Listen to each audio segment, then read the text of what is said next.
Yeah, buddy. All right. Welcome in Thursday edition of the Chico Borman Show here on the Big Play Sports Network. So great to have you along. You can follow us on Twitter each and every day. You can do that Monday through Friday, noon to 2, at Chico Show CLE. Check us out also on YouTube if you have not already. And if you have not already and you are there, hit subscribe, won't you? We appreciate it. And you will be all set to go there. Also, wherever you get your podcasts, Spotify, Apple, all there as well. As we have, yes, another busy sports day. We like those sports days, by the way. A lot going on this Thursday. Coming up in just a bit, about 14 minutes to be exact, Chris Fedor, Cleveland.com, Cleveland Plain Dealer. Cavaliers have won 6 in a row. But Chico, Giannis didn't play last night. I'm starting to, Bohm, I've never really, and again, because I was one of them back in the day, but I was a realist. But, the negative people are really starting to get to me. Even when things like the Browns, well, I think they're in a good spot. No, they're not. Cavs, well, they won 6. Yeah, that competition sucks. You know what I mean? I mean, come on, man. They've won 6 in a row. Yeah, the competition has not been great, but you got to play who you got to play, and they're 11-3 since Darius and Mobley went down. It feels like Cleveland sports fans have been a little bit bitter lately, and I wonder if maybe it's just that bad taste in our mouths from the Browns' loss. But there's no reason that we shouldn't be appreciating what's going on right now with this Cavs team, and even not to get too far into the Browns right now, but obviously, they got so much further than we should have expected. We should be grateful for what we got to witness with that magical season. And not even so much grateful for that. I understand what you're saying, and you're right. But there is a lot to look forward to there. We're not making that up. I say we because there's a lot of us in the media that, I'm not Albert Breer, for God's sake. You don't want to believe me? National guy Eric Edholm was on with us yesterday. I mean, there's a lot to be excited about with the Browns. And as for the Cavaliers, as we know, the pitchforks have been out since last year's first-round exit to the Knicks. And, as far as when it ended, I get it. I think JB has done an incredible job, but it's for some reason there is such a hesitancy. People just don't want to give him any credit. And when they do, it's kind of begrudgingly. Yeah, well, good for them. They've won 6 in a row, but they haven't played anybody. Yeah, well, hey, they're playing well, but what are they going to do when Darius and Mobley get back? Normally, somebody would look at that situation. Cavs have won 6 in a row, and they're, I think, 4th now in the Eastern Conference. But they've won 6 in a row. They are 11-3, as I said, since Darius and Mobley went down. And many people would say, my goodness, what an incredible job. What a job that he has done, what they have done, and yet some people are like, yeah, but what's going to happen when they return? Well, can we let it play out? Yeah, but what's going to happen with Donovan Mitchell? Well, we probably don't have to worry about that till at the very earliest, the trade deadline next year, unless something goes horribly wrong this year, and I don't anticipate that. It seems like some are actually rooting because they want things to go poorly because they want to move on from JB. And all I've heard a lot with the JB stuff is, well, he took the Cavs as far as he can take them. He can't take them any further, which I think is one of the dumbest things I've ever heard.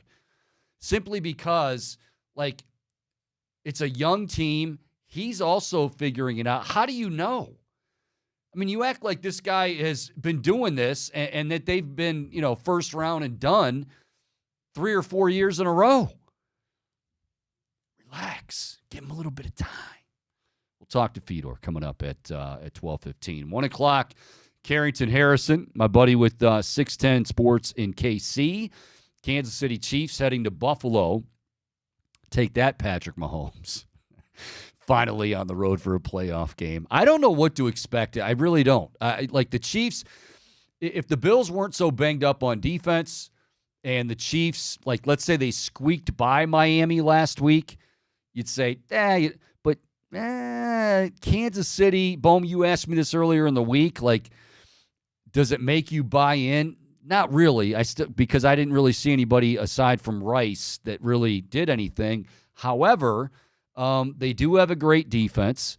Mahomes is still Mahomes. Kelsey is still Kelsey, and Buffalo is very banged up. So we'll talk to Carrington coming up at 1:00. He's got a very, very interesting story, a couple of them actually, about a very famous former professional athlete who called into his show not long ago. So we'll talk about that coming up at 1. But we begin with the Cleveland Browns.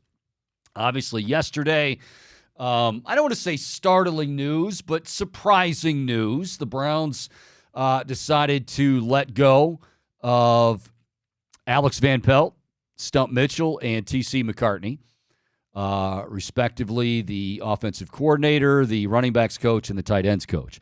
Now there is word out that Andy Dickerson, who is the offensive line coach for the Seattle Seahawks currently, did have 2 different stints with the Browns. In 2009, he was with Mangini. Yes, way back then, kids. And then in 2019 with some guy named Frederick Kitchens. So Andy Dickerson, somebody that I'm sure they targeted because it didn't take them long to talk to him. Now, I think the question we all have and that we're fascinated by in regards to Dickerson, if in fact he's the guy for the OC and whoever it is replacing Alex Van Pelt, is what we talked about yesterday with Dan Lobby, and that is whoever is brought in, do they want to come in, and are the Browns okay with them coming in and calling plays, or is that still something Kevin Stefanski is going to do?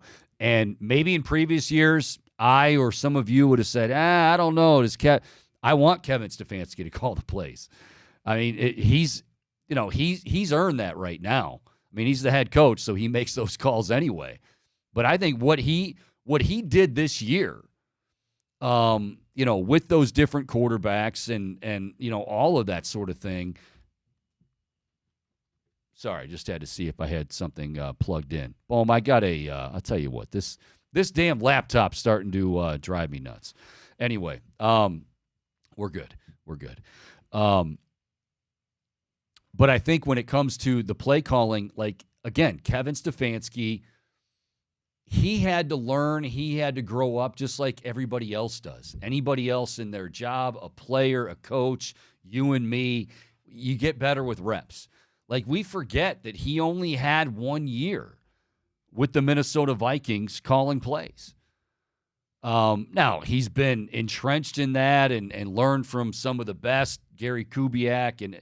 But, I've said it a lot this season, and certainly have said it a lot this week after the season came to an abrupt end on Saturday, and that is that we didn't really know, and maybe even go so far as to say Kevin really didn't even know what he was capable of until he was met with the obstacles. He was met with the adversity. He was met with the laundry list of injuries and, the different quarterbacks, and then you bring in Flacco, and how can you not say that guy rose to the occasion? And yeah, I know Saturday still stings. It does. Like, it would be so much fun right now to get ready for the Baltimore Ravens and be talking about that for this weekend. Like, it kind of, I almost don't want to bring it up because it does, even me, optimistic, it does make me, a little bit frustrated, but it doesn't take away from what they were able to do, what they did do, and what lies ahead. But like I said, as much as Saturday sucks, I think there's still a lot, and there's still some questions to be asked and answered for that matter. But we'll let you know as far as the offensive coordinator, Andy Dickerson, how that plays out. Big news out of the NFL otherwise. I think, and I asked this question, I think, of both Eric Edholm and really anybody that I've had on this week, as far as, is it going to be Nick Sirianni? Is it going to be Mike McCarthy? Are both going to keep their jobs? One? None? Well, Mike McCarthy is back. And I think that was the one. I could be wrong. Boom, it seemed like the sentiment I got was, of the two, Mike McCarthy was probably more likely to lose his job because Jerry would be impatient, but that is not what happened in Big D yesterday. I'm honestly kind of shocked by it, Chico, and I wonder because I brought up this comment to you from Dak Prescott, like if he's on the hot seat, I should be on the hot seat. So I wonder how much of it had to do with the players lobbying for the Cowboys to stick with him, because to me this just doesn't feel like a rational move otherwise. I mean, look, 3 12-win seasons, okay, I get that, but even just this season alone, they've looked shaky. They didn't beat any above 500 opponents during the regular season. The offense, it was inconsistent. Like when they were hitting on all cylinders, they were one of the best offenses in football. But then in the playoffs, that defense was just, I mean, they were getting trampled. And Micah Parsons, who could very well win the Defensive Player of the Year, he was not very impactful. So it's really hard to have a lot of faith in this McCarthy regime in Dallas. Let me go back to what you said about the players, and in this case, really, I don't know how many players voiced their support. It was Prescott, though, mainly. I do think that played a role.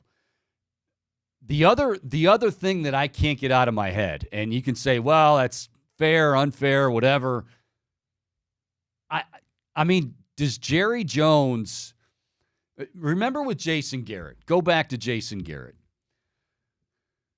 Jerry Jones, and no disrespect to Jason Garrett, he grew up around here. But like it felt like Jerry Jones liked having Jason Garrett for a while because he was a great coach, but then when it seemed like, boy, it might be time to cut ties with Jason Garrett, it didn't seem like that was going to happen. And, of course, what did you hear? You heard a lot of, well, Jerry likes the idea that he can have his own puppet. And that's disrespectful. Don't get me wrong. It is disrespectful to a guy like Jason Garrett, or in this case, Mike McCarthy. But I think there is maybe some truth to that. Now, if you just look at it and you say, well, 3 consecutive 12-win seasons, wow, that's pretty good. Like, that you can see both sides of this. Like, my gosh, I mean, the guy did win 12 games in 3 consecutive years. But, and again, much like the Browns on Saturday, it wasn't just Dallas losing to Green Bay, and that was at home in Big D. It was, as Bohm, you just mentioned, an absolute embarrassment. I mean, they were never in that game. They were down 21-0, 27-0 before they even had a chance to really get settled in with their nachos or brisket or whatever the hell they're eating down there in Big D. I mean, it was over, and it was an embarrassment. So, yeah, I hate to say I can see both sides of this, but I definitely thought Jerry, time is running out.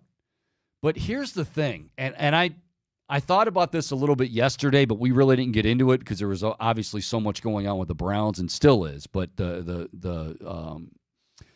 breaking news that was yesterday, can I really see, like, close your eyes? Can you see Bill Belichick on the sideline of the Dallas Cowboys? Or better yet, can you see, because maybe you can see that, can you see Bill Belichick and Jerry Jones? Like, I mean, we all saw what happened with Jimmy Johnson. You know, like, well, to Bill Belichick, like, yeah, he'd be appreciative, Jerry, hey, I appreciate the job. But there would be a point where Bill Belichick would go, Jerry, get the hell out of my office. I need to get some work done. I don't care what you think about it. This is my... And Jerry doesn't operate like that. So, I don't know. It's fascinating. I thought of the two between Nick Sirianni and Mike McCarthy, I thought that McCarthy was probably more in danger. And it sounds like Sirianni might also be staying, that Jeffrey Lurie, and just strictly going on, what we're hearing, obviously, but Jeffrey Lurie might be more into just looking at coordinators right now. And again, that did impact it. I don't think it's an excuse either. I mean, they should be better than they were. Even when they were 10-1, I think we all said, like, they're not even for a 10-1 team, they don't look very good. But then, like, the last half of the season, or the last, 5-6 games, I mean, they looked downright awful. Forget about, like, Oh, they looked downright awful for a defending NFC champion. They just looked awful, period. And yeah, you can talk injuries, and Jalen Hurts was, banged up and all of that sort of thing, but they just did not look good at all. And then this happened. But the reality is they lost Shane Steichen to Indianapolis. They lost Jonathan Gannon to Arizona. And did it impact them? Yes. I don't expect that's going to make Philadelphia fans feel any better. I'd be curious, just to get the pulse of both those fan bases. Do we think both – now, the immediate fan reaction is always, yeah, you got to move on, get rid of them. I wonder which fan base – I would think it would still be Dallas, because I've heard Dallas fans call into national talk shows and just berate Mike McCarthy. And not just now, all throughout his tenure, even, during the course of winning, say, 12 games a season, 3 consecutive seasons. So, it's one of those things that, I think as far as McCarthy versus Sirianni, Philadelphia, a lot was expected this year still, even with the loss of those coordinators. But, yeah, interesting stuff. All right, hopefully going to be hooking up here in just a moment with Chris Fedor at 12:15. Well, 12:17 now, but that's all right. Hey, he's got a lot going. He's got the little one chasing around. And, of course, he's probably getting packed. He's got a little road. It's been a while. Cavs have been at home for a while. They're going to be on the road Saturday. They've got Atlanta. Then they've got the Orlando Magic. And then 2 more with the Bucks. Bohm, how do you feel about those games where they back? I don't like – well, maybe at times it feels quirky, and at times I feel like it's cool because it feels like a playoff atmosphere when you play a good team anyway, back-to-back. They're going to have Milwaukee next week, I think, on Wednesday and Friday at home. Do you like those or no?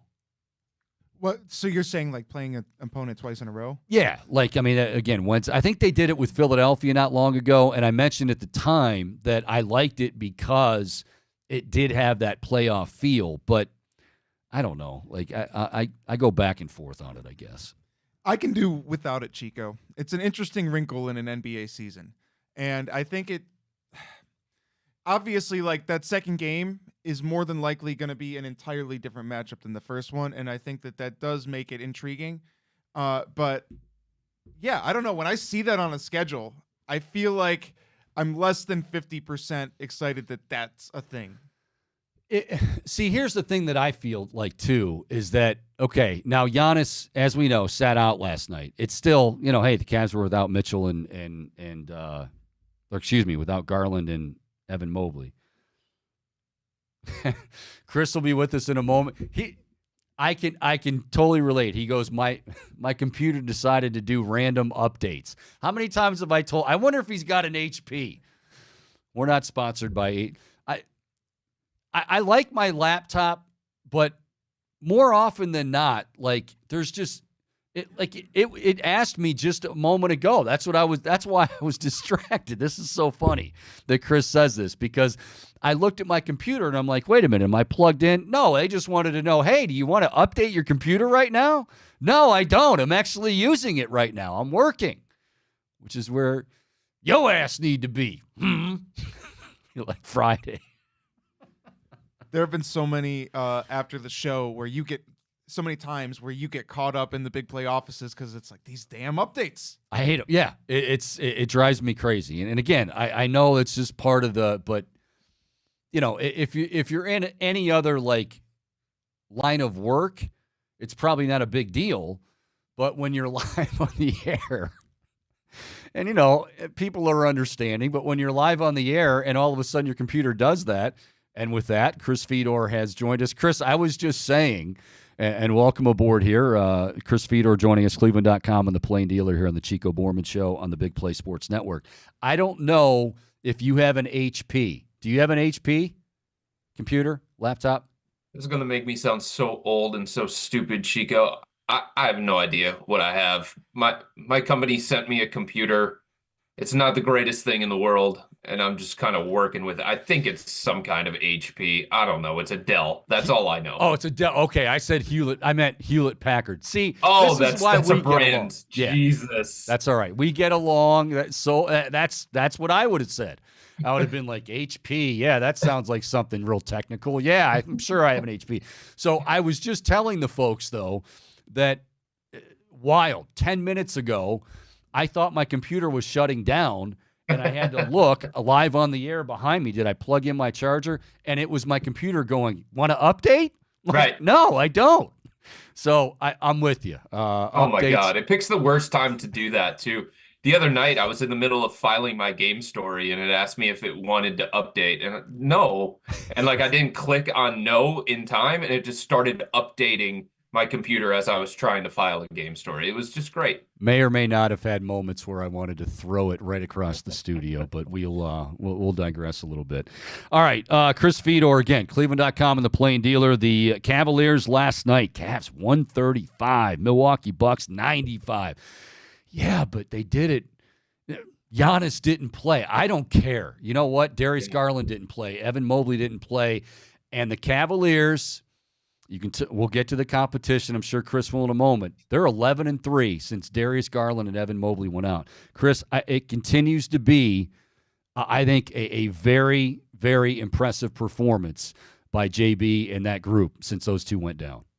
Yes, you go during this stretch where they've gone 11-3. They've got the third best net rating in the NBA behind Boston and Indiana. They're top 10 in both offense and defense. They're outscoring opponents by double figures most nights.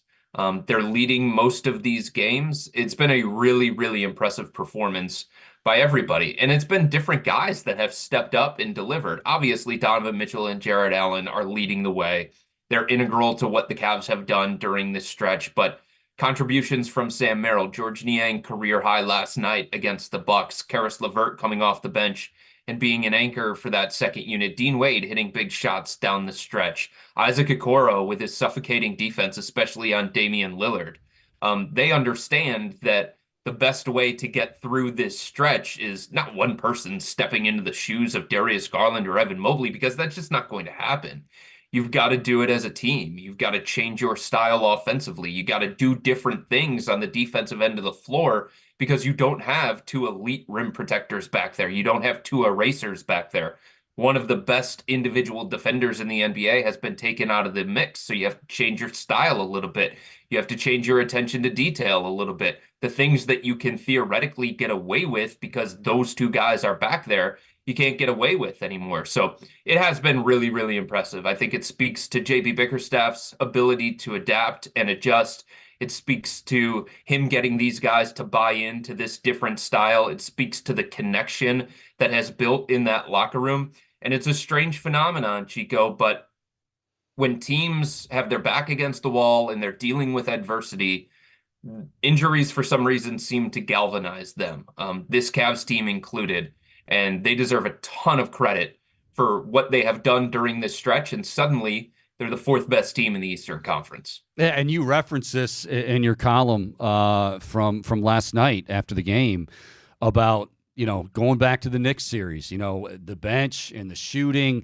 And I think not only everything you said about JB, but I think it speaks to, so far anyway, what Kobe Altman, what they wanted to get and what he knew he had to go out and get to improve their chances. And I know people say, well, a postseason, we got to, yeah, I get it. But in order to do it, so far, it's starting to pay dividends. We can see that. Chico, make a list of all of the problems that occurred in that series against the Knicks, all of the flaws that were exposed by New York, right? And it would seem like the Cavs have made the necessary corrections and adjustments. And look, one of those was JB Bickerstaff got out coached by Tom Thibodeau. We're not going to know how JB Bickerstaff has learned from that series. We're not going to know how he's grown from that series until he gets in another 7-game series against a tactician on the other end of the court, and he tries to go different X's and O's. He tries to do different matchups, lineups, rotations, in-game adjustments. How does he handle pressure-packed situations? All of those things come later, right? But what we can evaluate right now is that over the last month and a half of the season, the Cavs have been the best rebounding team in the NBA. They got pulverized on the glass by the New York Knicks in that series. Yeah. They've corrected that. Jarrett Allen's been a big piece of that. He has become an elite rebounder once again. He's stronger. He's more physical. He's not backing down. And then you talk about the bench. The Cavs had the third worst bench in the NBA during the regular season last year. They got outplayed significantly by the Knicks bench, led by Emmanuel Quickley, who's no longer there in New York. But it was a decisive advantage for the Knicks' second unit. Well, suddenly the Cavs are 12th in the NBA in bench scoring. George Niang, big part of that. Karis LeVert, bounce back year, big part of that because the Cavs are sticking him in the same role rather than yo-yoing him and making him a starter, making him a reserve, playing him at point guard, playing him at small forward, like all the different things that the Cavs asked when it came to Karis LeVert last year out of necessity. They're keeping him in the same consistent role this year, and his responsibilities aren't changing game to game. That's allowed him to be more comfortable. The three-point shooting, that was a huge problem in that series against the Knicks. Now you got Max Strus. Now you got Donovan Mitchell. Now you got Sam Merrill, all high-volume three-point shooters that are threatening the defense in a different kind of way. And Darius Garland's going to come back, and he's going to be another option, another weapon on the offensive end. And they averaged 94 points in that series against the Knicks. That's not good enough in today's NBA. And it looks like they're more dynamic offensively as well. So yeah, a lot of these things, we have to see it play out in a 7-game series against a quality opponent. But for now, all they can control is trying to put these principles in place, try and build these habits, try and make these corrections, and all of the things that were problematic in that series against the Knicks seem like they have been remedied. You know, I remember talking to you right when the season began, and it was the catchphrases were pace and space and moving the ball. And, you know, it was going to, first of all, they had all those injuries, and we're not even talking about Darius and Evan, but they bouncing in and out of the lineup along with others. And lo and behold, we watch them now. I mean, it is really fun to watch them move the basketball. So you mentioned Darius Garland, and that's also one of the things that people will say, boy, this is great, but what happens when Darius comes back? I mean, truthfully, we don't know, and I know you don't know. JB doesn't know. Nobody knows. But for those that are concerned that, oh, my gosh, is all this ball movement and spacing and all that good stuff going to go to waste when those guys come back? What do you say to that? I say it remains to be seen, and it's a legitimate question. I understand why people are asking that question. I've asked that question to every member of the organization over the last couple of weeks. I have asked it to JB Bickerstaff multiple times, and the belief inside the organization is that there's no reason why this should change when somebody as talented as Darius Garland gets back in the mix. At the same time, Chico, like, he does dribble the ball a little bit more than maybe the Cavs would prefer. His turnovers at the beginning of the year were a little bit higher than the Cavs wanted them to be. But I think he has gotten a window, being on the sidelines and seeing it the way that he has. I think he has gotten a window into a different style that the Cavs can play and be successful with, right? And sometimes I think you need to see it. It's one thing to sit here and say, hey, we're going to share the ball. We're going to run more offense through our big guys. We're going to have more off-ball movement. We're going to have more cutting. A lot of teams say those kinds of things, but you need to see it work. And I think the Cavs have seen it work. And I think there's a true belief that it can work moving forward. Darius is going to have to buy in just the way that everybody else has. But he's a talented guy. He passes the ball really, really well. He can play off the ball and on the ball. Like Darius last year at times had to move off the ball to accommodate Donovan Mitchell. Now, were there wonky moments throughout the course of the season? Sure, he was trying to figure it out. He was being asked to do something different than what he had been asked to do his entire life. Like, he's a point guard by nature. He's always been a point guard. They were telling him to play off the ball. There were going to be stumbles throughout that process. But he was willing to try because it was the best thing for the Cavs. And I think he has developed more of that skill set and gotten more comfortable playing off the ball. So I do think that because he has seen this work in a different kind of way, I don't think Darius wants to come back and just disrupt everything that the Cavs have going. And based on his skill set, yeah, he is a ball dominant player. Yeah, he does dribble, but he has the skill set to fit into this pass happy, team first, share the wealth type style. Chris Fedor, Cleveland.com, and the Plain Dealer Cavaliers knocking off the Bucks last night, 135-95. They have won 6 in a row, fourth in the Eastern Conference standings, 7 behind the Celtics. 2 behind the Sixers, 3 behind the Bucks, I believe, if I'm not mistaken. Now embarking on a road trip. Chris, let me flip over to the defense here for a moment, because you and I'm. Sometimes they all mix together as far as where did I read this, but I'm pretty sure it was you, because I read you every day, bud. Thank you. I appreciate that. Talking about the defense, and I think you interviewed Jared Allen, and he came out and said something that I don't want to say surprised me, but I definitely wanted to ask you. I wrote it down. He said it took a while, probably much like the offense, but he said nobody plays defense the way we do. Like, can you give us a thumbnail sketch kind of into what he's referring to when he says that? I can try. Everybody is very, very guarded on this. I've talked to people on the record and off the record about their defensive principles and the strategy behind what they do defensively, and they don't want to reveal the secrets. And I even said to one of the players, I was like, yo, man, like, NBA players are way smarter than me. NBA coaches are way smarter than me. They have film. They have film, right? They have the internet. They know what you're doing. Like, it's their job to figure out what it is as you're guarded doing. as you can be, because I don't want to be to blame here if the secrets, the code gets out.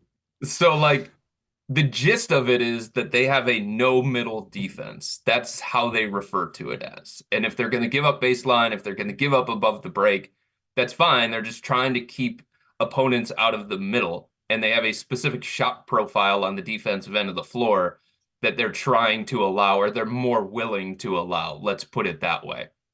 And the way that they help the helper and the guys that they're willing to help off of is pretty unique. And I think the way that they use some of their help side defenders is also pretty unique.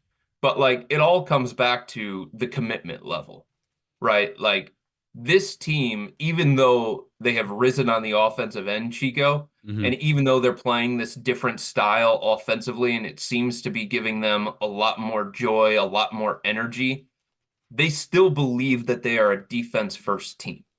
They still believe that there has to be that same level of commitment on the defensive end of the floor, whether Evan Mobley is out there or not. And that buy-in, that commitment, is where it all starts, and that has allowed the Cavs to inch closer to the top 5 in defense, despite the fact that they got off to a slow start. The other thing that makes them unique, and I think everybody can understand this, when Evan Mobley and Jared Allen are together, you're talking about 2 Defensive Player of the Year type candidates, and it allows them to do different things schematically that not every team in the NBA can do, because most teams have one elite rim protector. You know, Milwaukee has 2. They've got Brook. They've got Giannis. Some other teams have 2 as well. But for the Cavs to have 2 guys like that, it makes them unique. It makes them rare. It allows them to function a different kind of way defensively, and it allows them to play what they refer to as a no-middle defense. They also are a team that has a principle in place of 2.9, which is, they believe at their core that defensive 3 seconds is not called in the NBA. It's not called nearly as much as it should. So their 2.9 rule is camp in the paint as long as possible. And if you get a defensive 3-second call, then so be it. Celebrate that, because there are probably a bunch of other ones that aren't called throughout the course of the game that we continue to get away with. And it's more advantageous for us. All right, so if we got anybody snooping in, somebody's writing down 2.9. We've cracked the code. We've cracked the code. All right, you mentioned with Mobley, we talked a little bit about Darius coming back, and Evan Mobley. It's interesting during this stretch, and 11-3 since both those guys have gone down. We talk about the spacing, we talk about the ball movement. You mentioned having both those guys from a defensive standpoint. What happens from an offensive standpoint, because it's mainly just been Jarrett, and then you've got the shooters around him? This is the one. so many people are focusing on Darius Garland and how him coming back could potentially change the flow that the Cavs have going on the offensive end of the floor because he's more ball dominant, because he needs his shots, because he needs his touches. And I totally understand why people think that way. But to me, the bigger X factor is what does it look like with Jared and Evan together on the offensive end? That's the bigger question to me. That's the bigger concern to me. Because part of the reason why the Cavs have been able to play this style, Chico, is because of their personnel. They have more shooters, they have more spacing. It's going to lead to more three-point shots. When Dean Wade is playing instead of Evan Mobley, you go from a guy who takes one three-pointer a night to a guy who takes like 6 to 8. And then the other minutes at the power forward spot are going to George Niang, who is also a high volume three-point shooter who does most of his damage out on the perimeter rather than clogging the paint. The Cavs have believed for years that what they gain on the defensive end of the floor with Evan Mobley and Jared Allen together is enough to offset what they potentially lose on the offensive end. It remains to be seen if that's actually accurate, but that's what they believe. And I wonder if Jared's going to get as much in terms of touches. I wonder if Jared is going to be as involved on the offensive end as he's been when Evan Mobley is back. I wonder if Jared's going to be as comfortable when there's less space inside for him to work with. All of these things, to me, are legitimate questions because the Cavs won't be able to use as many four-shooter lineups. They won't be able to play as much four-out as what they've been doing. And it's going to be up to Evan. And this is hard, maybe even hard for him to accept because he's one of the most important players that they have in this franchise. He's the guy that they've been trying to build this thing around.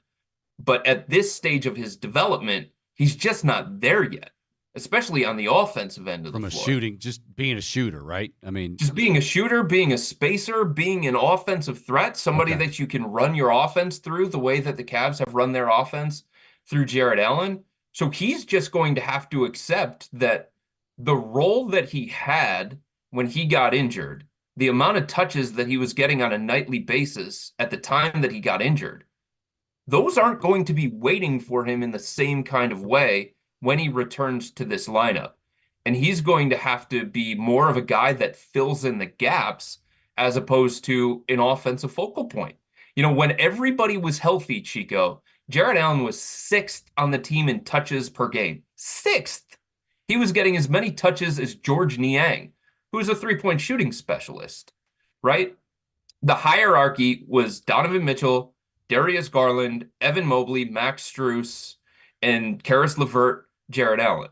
Like, since Evan and Darius have been out, Jared's become 3rd on the team in touches. And look how they're playing with him more involved offensively. I think the roles of Evan and Jared in terms of how involved they are on the offensive end are going to have to flip. And that's going to be a fascinating dynamic to look forward to. I also think that the Cavs are going to be more willing, Chico, to split those guys up throughout the course of the game and throughout the course of the remainder of this regular season because they have seen how it works when those two guys are split up and only one of them is on the floor. Really good stuff there from Chris Fedor. A few more minutes with Chris as we talk Cavaliers. Cavaliers, by the way, back in action Saturday in Atlanta. As far as a timetable for those two guys, the good news with Darius, I heard, was the wiring came out, which means he can. By the way, so you were in Paris. That poor guy had to carry a blender to Paris? Everywhere that he went in these fancy restaurants, 5-star restaurants, and all his teammates are getting these great meals, and Darius has his blender right at the table with him, and he takes all of that food and he shoves it in a blender. He actually told me before he left for Paris, the thing that he was most looking forward to was how his croissant was going to taste out of a blender. So was he able to, I mean, the texture and everything is going to be totally different. Was he able to appreciate, like, oh, wow, this really is good stuff, even though he can't really, right? No. Breaks How down. could you?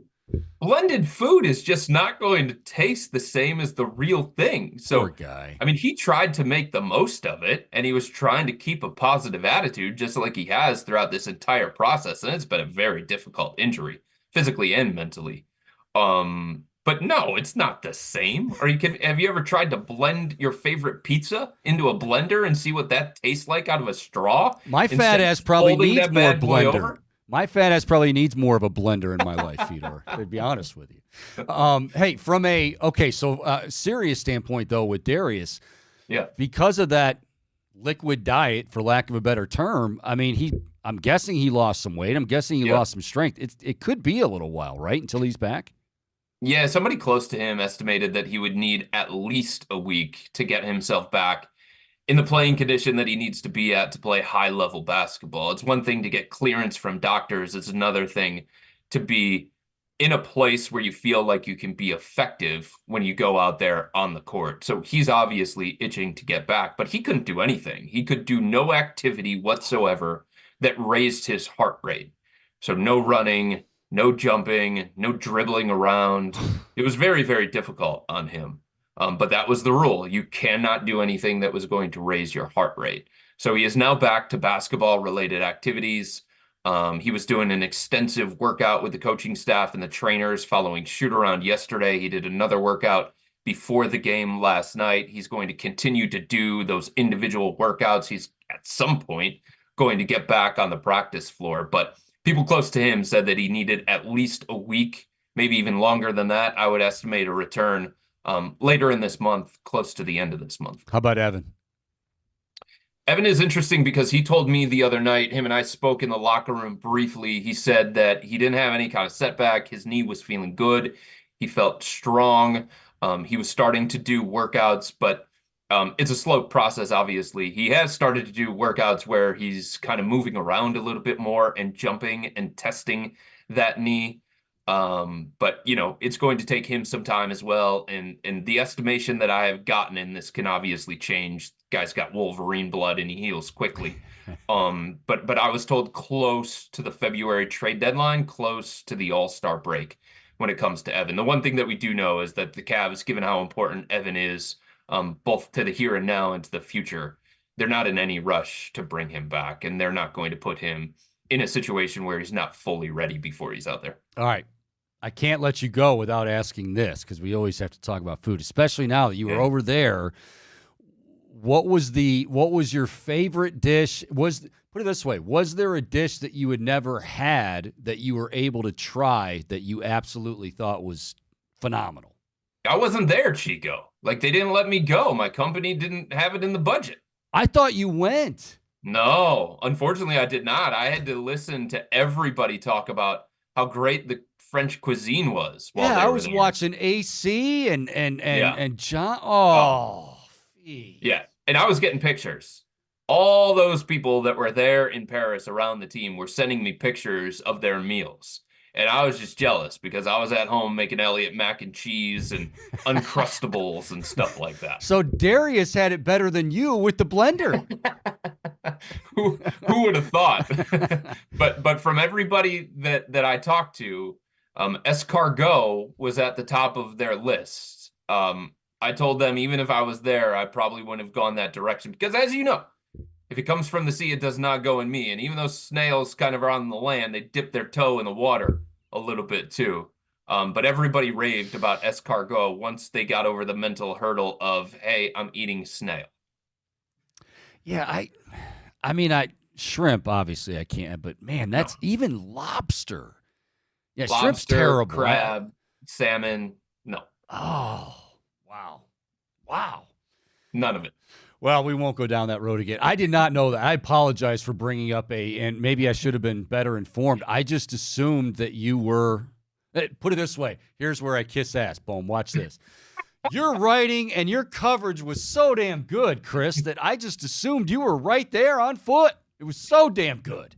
That's the way to help a sore subject, Chico. Unbelievable. Well, hope the family's well. All the best here in the new year, and we will do this again soon, pal. Thanks for your time as always, man.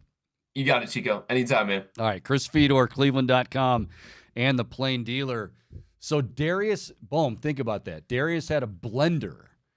That's all. I mean, think about that scene. Like, I want like a video of Darius sitting down with, like, I don't know, Donovan Mitchell, whoever, and a few others, and and all of a sudden, like, they all order, and waiter is like, what?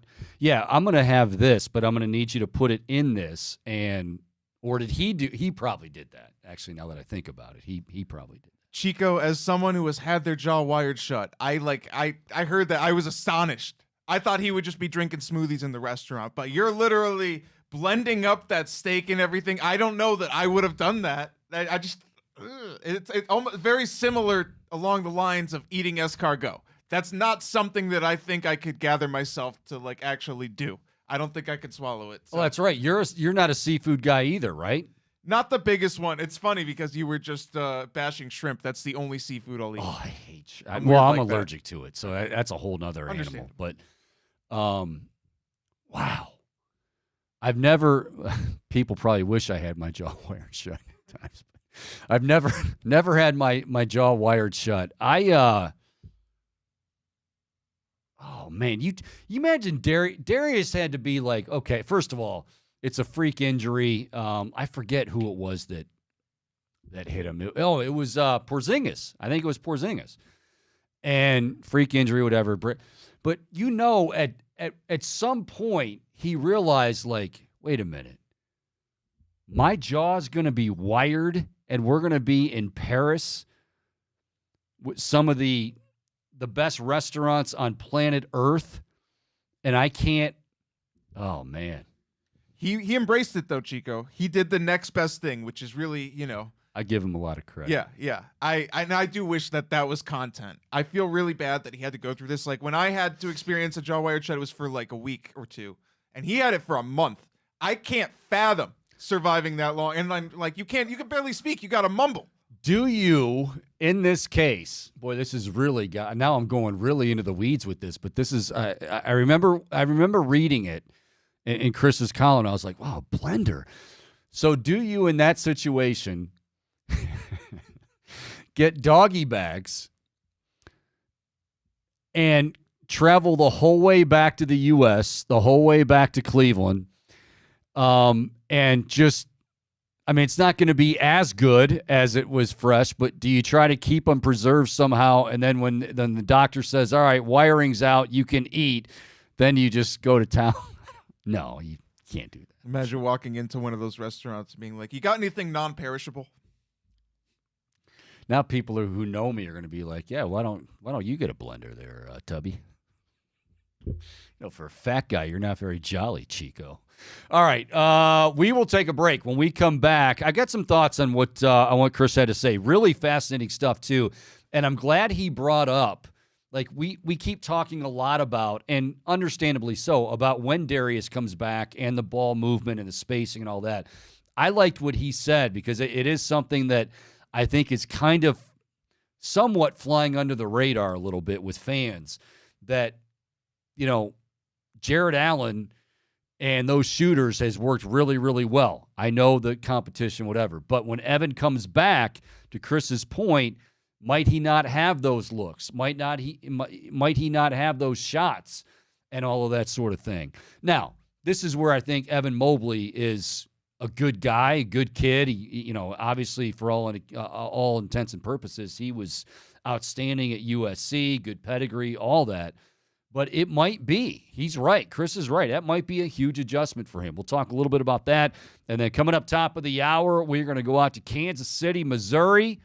My buddy, C-Dot, Carrington Harrison, host of the afternoon drive show on 610 in KC, as the Chiefs and Patrick Mahomes get ready to take on the Buffalo Bills. Could be another big snowstorm brewing, by the way.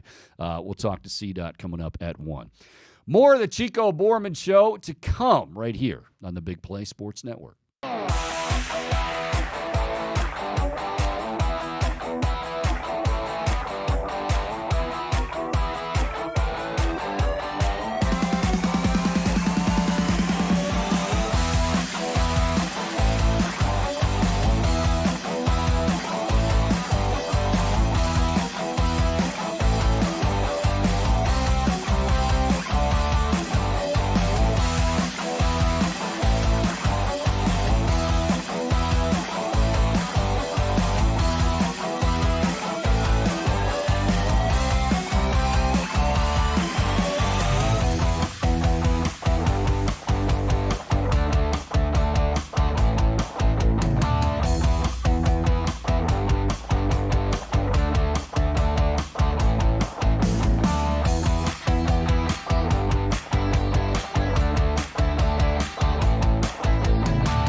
Alrighty, welcome back. Chico Borman Show as we roll along on this Thursday. Good to have you following us on Twitter. You can follow the show live at Chico Show CLE. Also on YouTube, find us there.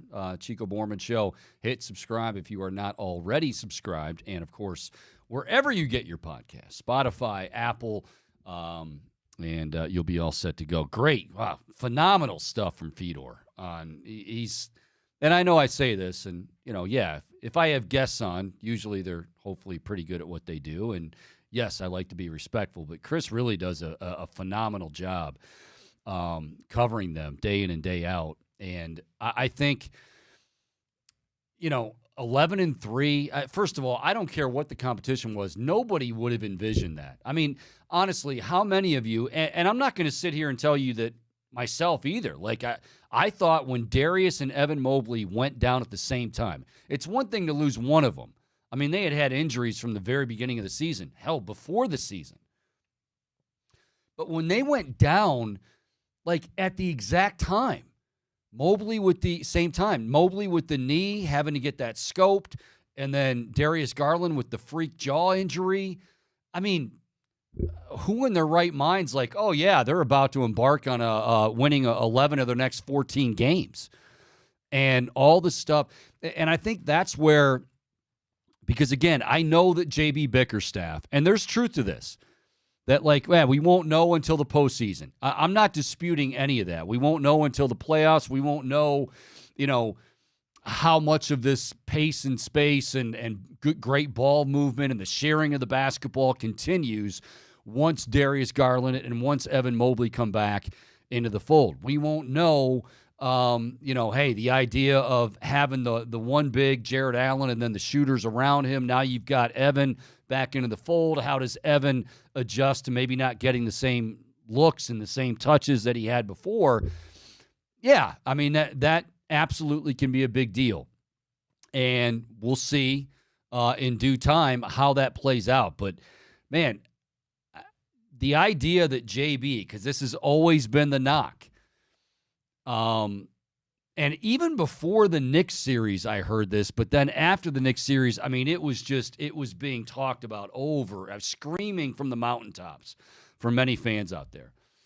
All I heard was, well, hey, JB got us to where they are now, and good for him. But you know what? Now we need a veteran guy. You need a veteran coach to take us to the next level. I mean, there could be some truth to that, but the bottom line is you didn't have enough of a sample size. You didn't.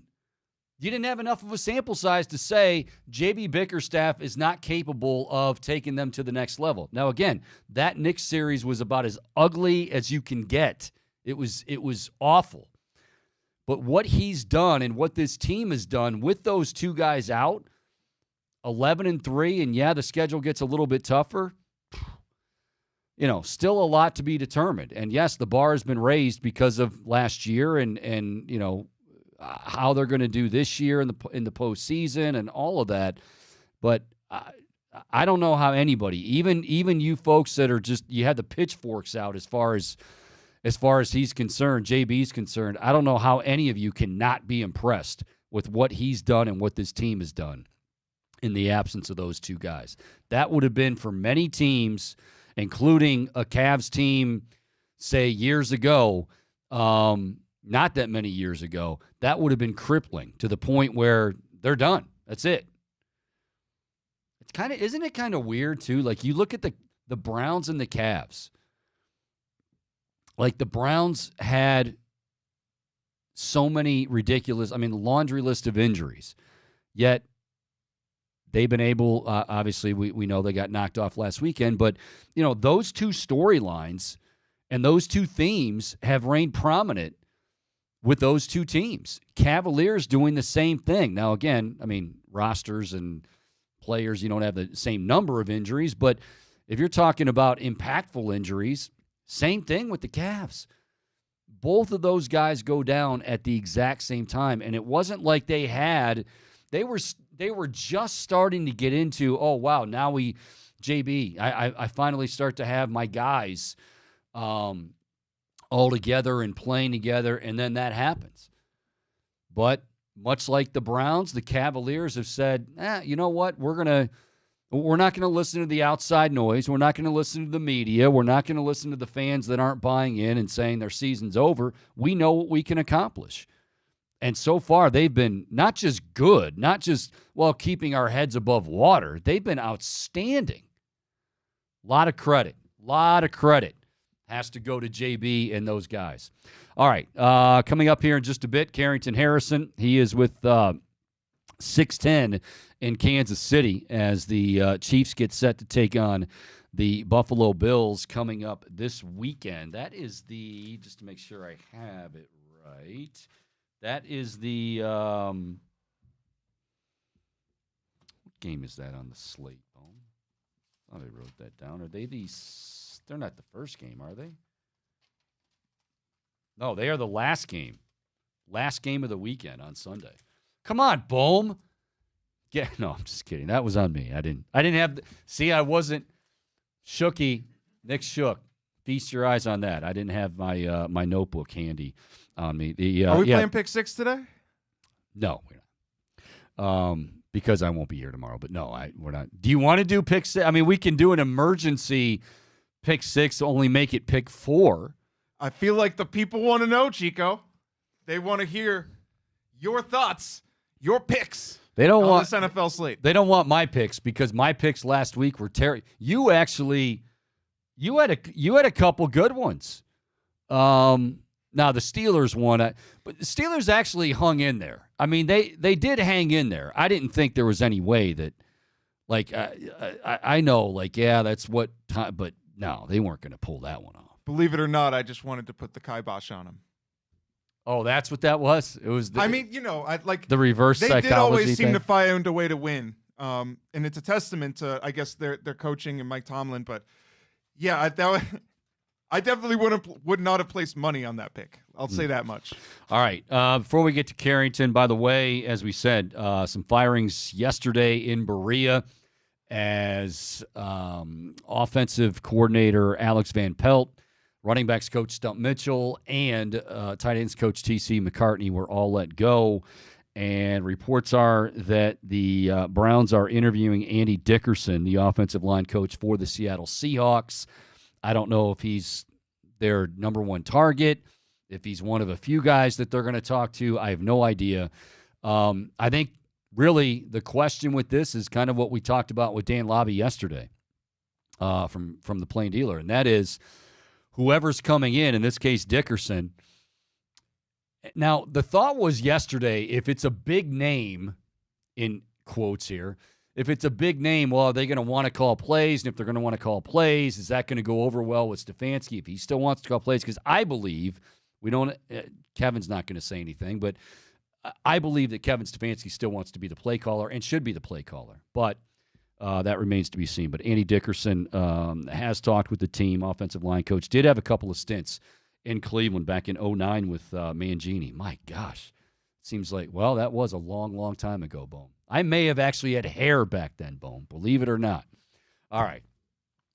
Joining me right now, one of my favorite guys, Carrington Harrison. He's with 610 in Kansas City, does the afternoon drive show.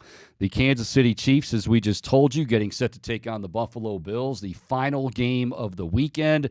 Kansas City, of course, having no problems with Miami in frigid temperatures. All right, I got one for you there, C-Dot. Looking back on it, because you were at the Ohio State-Missouri game, God bless you for that, the bowl game. Knowing how that one played out, would you go back and do that game again? Or would you sit in whatever it was, 40 below temperatures to watch Kansas City and the Miami Dolphins? Which one would it be? Chico, there is no scenario in which I would go to the Chiefs and Dolphins game. Like, there is not a single one. I was offered tickets multiple times. 4 different people offered me, hey, you want to go? You want to go? No, I don't want to go. If I'm not in the box with Taylor Swift swag surfing, then I didn't need to be at that game. Chico, I'm not going to any game that sounds like Gatorade flavors. Arctic Blast, Winter. No, I'm not going. I don't want any parts of that, Chico. No, thank you. I was at home Chico, I actually had one of these kind of days. I had one of those days that you're inside all day and you make one big pot of spaghetti and you eat that same pot of spaghetti Been all there. day. That's what my Saturday was. That's all I did. I didn't do anything else. I was at the house all day eating spaghetti, watching playoff football. I wasn't going out there. You saw how cold it was. So cold. And I know you have you guys have the Patrick Mahomes show each and every week, and you had a chance, I believe, to talk to him yesterday. That shot of his helmet, like, we laugh about it, like, oh my, but I have never seen anything like that, and I'm sure the cold had a lot to do with it, but that was, at the same time, also kind of scary when you think about it, to watch that hit in that game against Miami, and basically his helmet just disintegrated. Yeah, it's interesting. Like, that maybe has been a bigger national story here than a local story. Like, I think the biggest story here has been Taylor Swift's jacket, Taylor Swift dancing in the box. This is and also, check.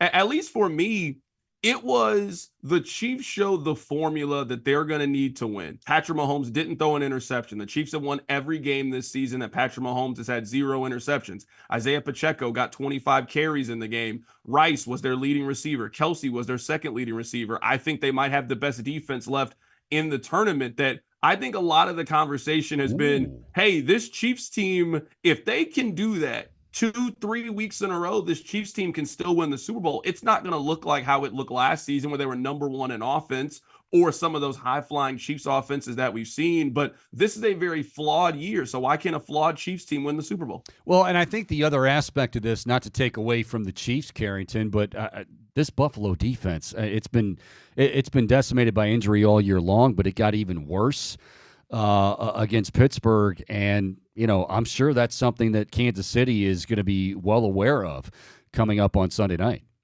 Yeah, one thing that I actually led the show with this yesterday, like, you have to look at this through the Buffalo perspective. Buffalo had a great 90s, didn't win a championship, but, there are 27 other cities that would trade what their organization was for what Buffalo was in the 90s. You then get to the 2000s. You are in the Brady era. Tom Brady went 33-3 against imagine 33-3 as the starting quarterback against the Buffalo Bills.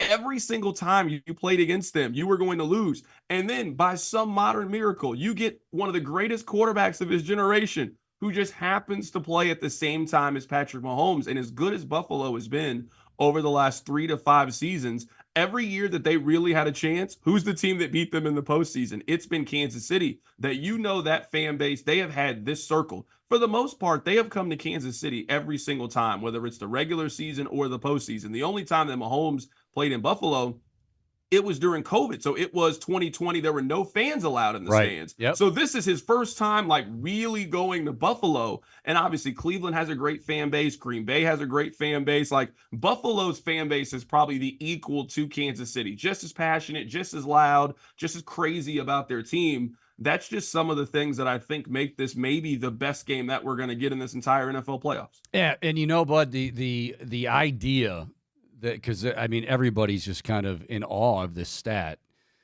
Patrick Mahomes has never gone on the road with the exception of the Super Bowl. Has never gone on the road, and now you're not just going on the road, you're going to Buffalo. Looks like another storm's brewing. Imagine that.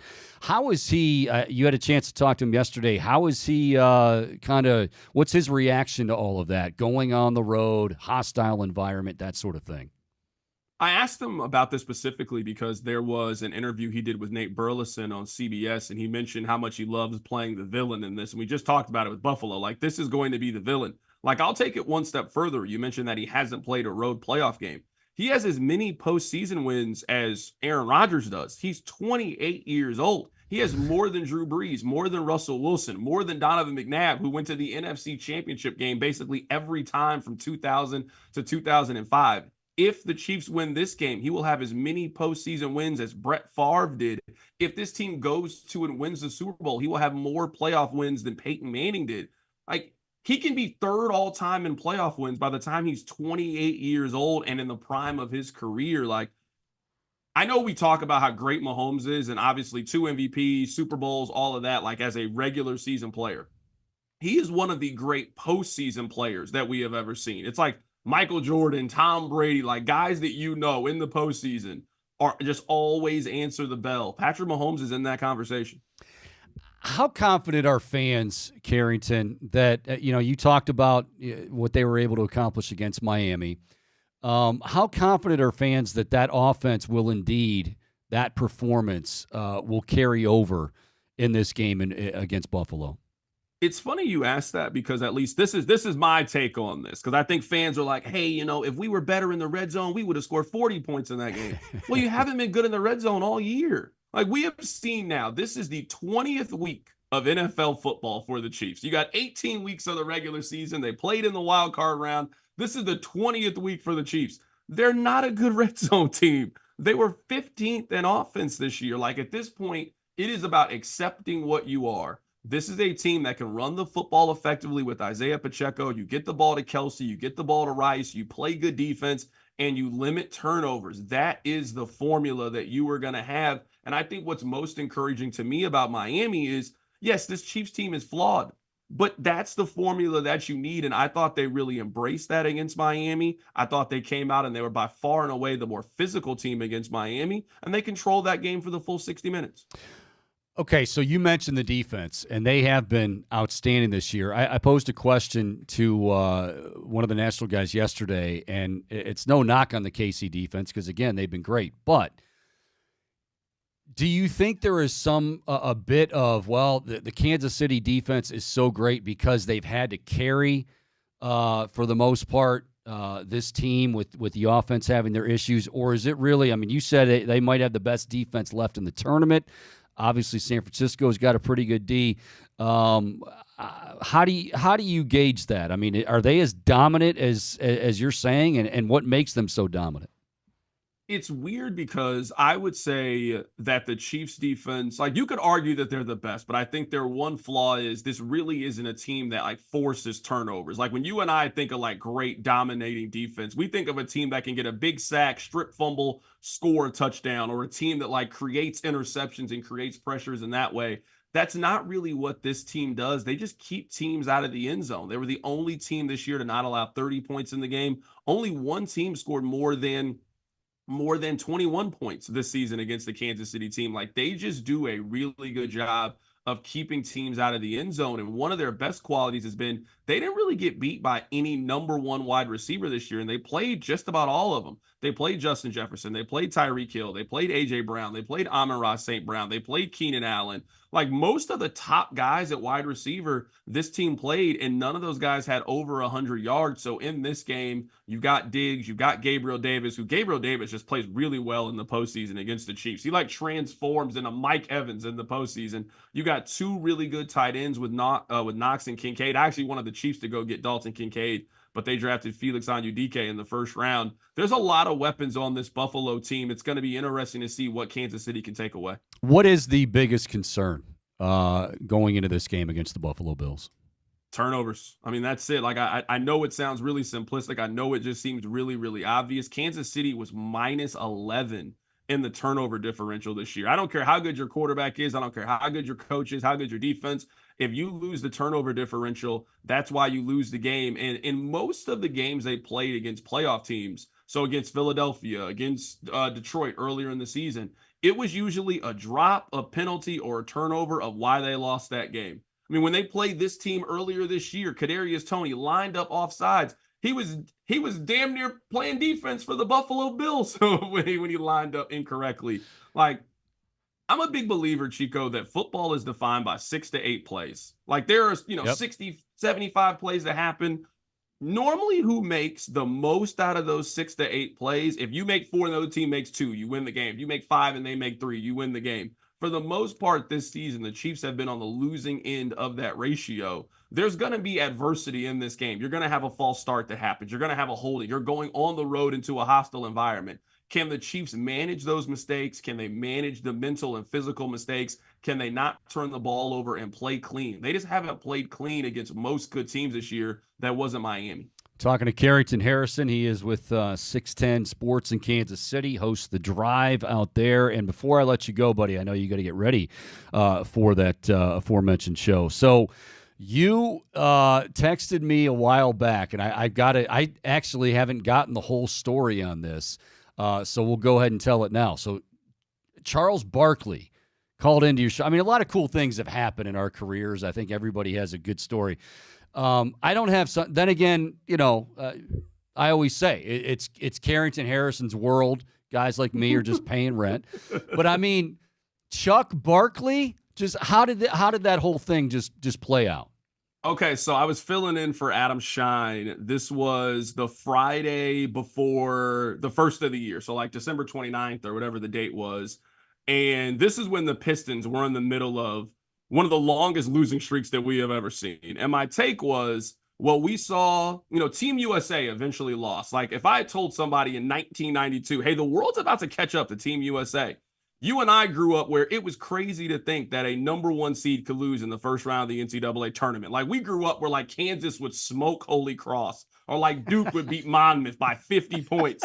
We don't live in that environment anymore. Like we have seen the gap close in basketball. So my take was, you just can't convince me that no college team ever couldn't beat the Pistons. Like maybe there's not a team in this year's college basketball, but you and I have seen teams that had John Wall, DeMarcus Cousins, Eric Bledsoe all on the same team. You guys in Ohio State, you had Greg Oden and Mike Conley on the same team. And you just can't tell me that never, especially as the NBA has gotten younger. I think there's more college teams that maybe on one individual night, they could shoot 11 from 25 from 3 and they could win that game. So then we get a call. It's Charles from Alabama calls in and wants to talk about it. So he's like responding to what I'm saying. And you know how you kind of get that? Hey, I know this voice. I've heard this voice before. And then I type in the chat with the producer. I'm like, I'm pretty sure this is Charles Barkley. And then he kept talking. And, like he has a very distinct voice and like diction. And eventually I just heard it. And I was like, hey, that's Charles Barkley. So then, I kind of tried to play it straight, like kind of tried to keep the mystery. Like if you know, you know. But yeah, no, Charles Barkley called in one day when I was hosting. So wait, so the that's good. So the producer, which they have a lot of stuff going on, he didn't know either. He didn't catch it. Just getting his name. He didn't know either. I didn't know either. So like he actually kind of waited on hold just for a little bit because we'd kind of moved on and we were talking about some other stuff. But it was just like, you know how it is. Like you only got 2 calls on the bank. And like, hey, let's just take this call. Let's just take it. We then take it. And it was Charles Barkley. So it's really crazy, like how kind of random the whole thing was. Super cool guy. Probably talked for like 6-7 minutes or so. But no, Charles Barkley, a couple weeks ago, he called in. Good stuff. Carrington Harrison, again, host of The Drive, 610 Sports in Kansas City. And the Chiefs getting set to take on the Bills on the road coming up late on Sunday. Appreciate the time, pal. You know that. And we'll do it again soon. Thanks, man. Chico, really quick, I actually have a question to ask you. What are you doing with Baker Mayfield this week? Like, are you cheering for Baker Mayfield? So this is interesting, and if you asked 50 people, you'd probably get a lot of different responses. I was a guy that I think even you and I would have discussions about Baker, and I always said I thought Baker got a raw deal here, although I'm fine with him, like the Browns and him deciding to, part ways and change of scenery because he had to grow up a little bit and all that sort of thing. I actually am glad to see Baker doing well. At the same time, I also think for the Browns, like, hey, you know what? It just wasn't going to work. But I always felt like Baker Mayfield, I mean, the dude was real. I mean, we talk about Caleb Williams, and you can appreciate this. So Caleb Williams, well, I don't know if I'm going to want to go out in the draft because maybe if I have to go to Chicago, and of course here in Cleveland because the franchise has been bad and the city's cold and blah, blah, blah. You'll hear some quarterbacks over the years, that laundry list of quarterbacks that they've gone through. If one's coming up in the draft, I don't know about Cleveland. Baker's like, bring it on. I want to go to Cleveland. And he genuinely enjoyed it here. I'm rooting for him. I don't think he's going to win, but I'm definitely rooting for him. I think it's a great story. If there's any quarterback that I think could go into that environment, it's the same quarterback that I saw at Oklahoma go to the horseshoe, win that game, grab the flag, and plant it in the middle of the field. Like a guy who is just, I'm going to let my nuts hang. We are going to win this football game. And one thing, too, about Baker Chico, that I think is really interesting is other NFL players just really seem to like Baker. Yes. That matters. And I think what has happened is, I think like a big problem in Cleveland was Baker just listened to all the outside noise. Like, it was clear, like, he had Bingo. a feud with Colin Cowherd. Like, why are you giving this the amount of energy that you've given it? And, like, even in, like, I know we can't give jobs to them, but, like, if you are too on Twitter during the show, it just takes away from the show. It's hard to do both at the same time. That I think Baker was too wrapped up in all those other things. And I think Baker has, like, eliminated that from his life and just really been like, all right, what do I do well? And, like, Baker clearly can play. Maybe he shouldn't have been the number 1 overall pick, but, like, now with all the information you have about Baker, I mean, you would probably draft Baker with the 37th overall pick, and you'd be really happy about what you got from your second-round quarterback if they turned out to be Baker Mayfield. Well, you nailed it as far as the outside. He had rabbit ears, and we would say that all the time. Like, he's got to be able to just I was even surprised. I think a lot of us were surprised that he even responded to C.J. Gardner-Johnson this week. Like, it was like, I like that one, though. That was good. I liked that one. Oh, yeah. I liked that one. I don't know if you're watching, preseason or what you're doing, but because it was perfect. But no, to that end, you're exactly right. And he was a guy that I think that could really, he wore his emotions on his sleeve, which a lot of people loved in the beginning. But then, as you know, when things don't go well, ... that, but you're right about the teammates. Wyatt Teller, very popular, great offensive lineman here. He and his wife especially, a lot of those players, good for Baker. He earned a lot of respect in that locker room. I can tell you that. Yeah, and that matters. Like, I mean, you see it with Russell Wilson. When Russell Wilson was taking a lot of arrows, there wasn't a whole lot of people that were just running to the defense of Russell Wilson. Hey, he's a straight up guy. And the fact that, like, Marshawn Lynch just came out like, hey, I'm not that close to him. And, Richard Sherman and Cam Chancellor and Doug Baldwin, like, that stuff matters. Like, You and I are going to have opinions, but the only opinion that really matters are the other 52 guys in that locker room and getting them to believe and to buy into whatever you're doing. And the fact that, like, teams seem to really like Baker and believe in him is a really big positive. You're right. The Lions will likely win this game, but I actually think of all the big underdogs, so between Tampa Bay, Green Bay, and Houston, I actually think Tampa has the best chance of winning. That I do agree with. I absolutely agree with. Buddy, hey, we'll let you go. You got to prepare in case, the mailman, Carl Malone's calling in today. I don't live at that, in that penthouse like you do. I appreciate the time, man. You're outstanding. Again, the show is The Drive, 610 Sports in KC. Always fun, buddy. We'll do it again soon. Thanks, Chico. Take care, my man. All right, Carrington Harrison joining us. Good stuff there. Charles in Alabama. What would you do? But I could see now, Boom. I could see you like you'd have that same face that happened. The face you had when the wall came down on me. Yeah. Oh, of course I might have the same one too. Like, is this Chuck? This is Chuck. I think I'd ask him if something was terrible. Yeah, I was going to ask him that but it sounded like I like the idea, and this is so Carrington, by the way. I like the idea that he kept it going. Like, he could have very easily said, "Whoa, is this Chuck? Is this Charles Bart? The Charles Bart?" He just kept it going. Can I call you Chuck? Yeah, because he started talking some college football too. He didn't tell you that part, but he ended up talking some college football. And by the way, this will tell you all you need to know about the Ohio State Missouri game because he was at that game. He texted me that info on Barkley during the game, during the Ohio State Missouri game. He's like, I don't know why I'm here. I want my money back. It was that bad of a game. And I mean, I was watching. I'm like, I can't. You're actually there, and he's like, yeah. He goes, I was so pumped for this. It's obviously it's Ohio State. He's a huge Mizzou guy, and he's like, I thought this was going to be so much fun. He goes, this is the worst football I've seen in a long, long time, and he was right. I mean, I don't care. A fan of Missouri, Ohio State, it was a terrible, terrible football game. Yeah, if you want to interrogate a football junkie and you torture them, just make them watch that football game. That was bad.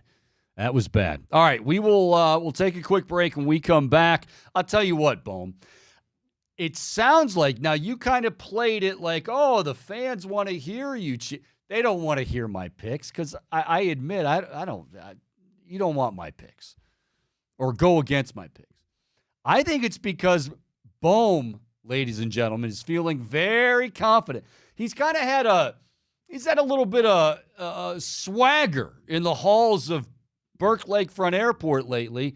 So I think it's because you're feeling confident with picks, and we'll do a playoff version of Pick 6, Pick 4, when we come back. Chico Borman Show, more to come right here on the Big Play Sports Network.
All righty, welcome back. Chico Borman Show as we roll through it on this Thursday. Good to have you along on the Big Play Sports Network. Find us on Twitter at Chico Show CLE. Also on YouTube, you can hit the Chico Borman Show, or you don't want to hit the Chico, but you want to type in the Chico Borman Show. And then if you're not subscribed already, well, by all means, hit it with authority, that subscription button. Subscribe now, whatever it is. And you can catch us also wherever you get your podcasts, Spotify, Apple. It's all there. All right, before we get into our playoff picks for the divisional round coming up, myself and Bohm, who, again, it was Bohm who initiated. I wasn't planning on this. Bohm initiated. He's feeling confident. Let's just update folks again on the Browns. Yesterday was pretty surprising news. I don't care who you were. Like, even, we were joined by Dan Lobby. You read different, the different beat writers, Mary Kay, Zach Jackson. A lot of them are saying, like, nobody really heard anything. I take it as a good thing. I mean, I really do. And it's not, by no means, I think people can understand this. This is by no means saying, like, oh, yeah, you're happy to see ABP, Stump Mitchell, and TC McCartney lose their job. What it is saying is that, okay, hey, we did have by all accounts, considering the circumstances, a good season. I know they feel good about some things, but, it's funny. What is Andrew Berry's line? Stability doesn't always mean continuity. Think about that for a second. Like, stability, Yeah, it's certain positions, but you're still trying to get better. Maybe things got stale. Maybe some people got complacent. Who knows? But those three guys are out. Now, Andy Dickerson is the O-line coach, currently with the Seattle Seahawks. I mentioned before the break, he had 2 stints with the Browns. Recent one was 2019. Why can't I ever get through that without every time I think of Freddie? And I like Freddie. I mean, he did his best. You don't wear orange and brown, you don't matter. Now, do you think Bill Callahan sits in on that interview with Dickerson?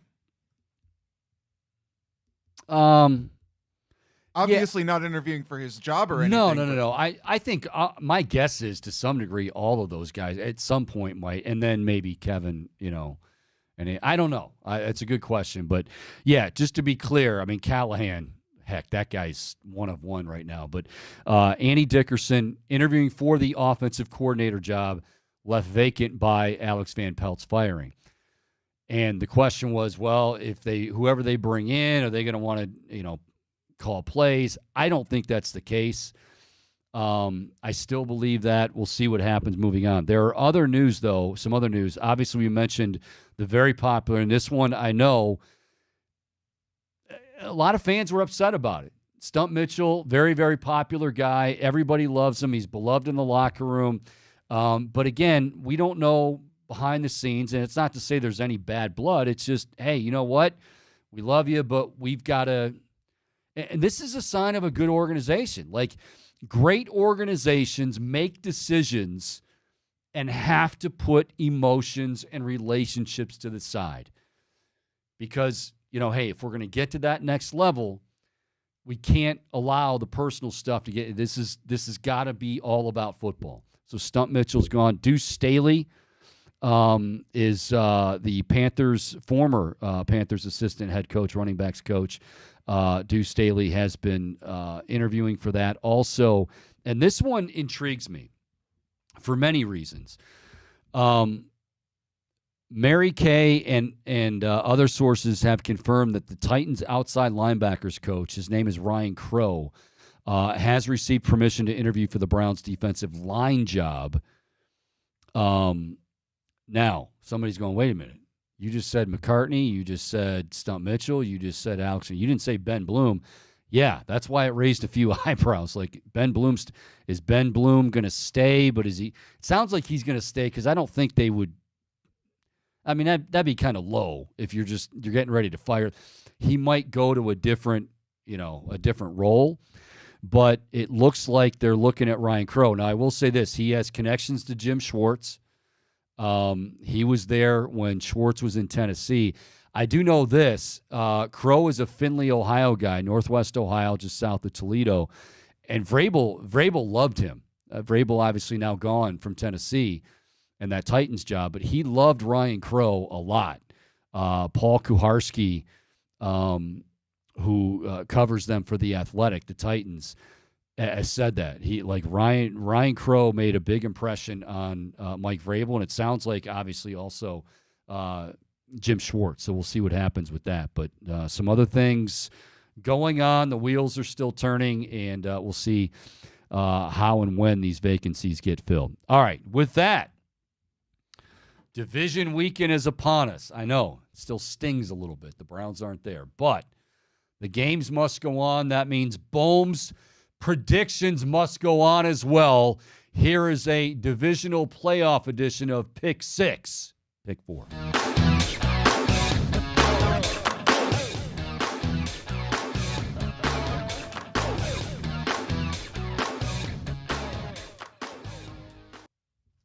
Had to flip the notebook, Shooky. How do you like that? All right, Saturday games. We'll go in order here, Bohm.